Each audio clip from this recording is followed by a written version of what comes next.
अस्सलामुअलैकुम दोस्तों जी तो तव्हां असांजो चैनल ॾिसी रहिया आहियो इख़लाक़ वॉइस टीवी। दोस्तों अॼु जेको आहे हज़रत अली जे तलवार जे बाबति तव्हांखे ॿुधाईंदुसि।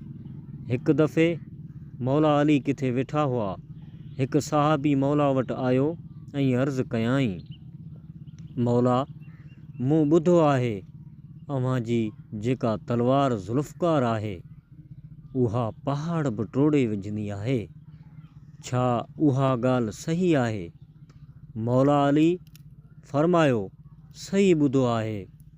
उन ते हुन चयो, शख़्स अव्हां पंहिंजी तलवार ॾींदा, मां आज़माए ॾिसणु चाहियां थो। मौला अली मुस्कुराईंदे उहा तलवार ॾिनी।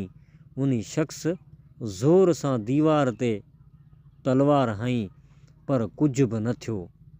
हिन मौला खे चयो, अव्हां त चयो पहाड़ बि टोड़े विझंदी आहे पर दीवार त न टुटी। मौला मुस्कुराईंदे फरमायो, मूं तोखे पंहिंजी तलवार ॾिनी आहे, पंहिंजो हथ न।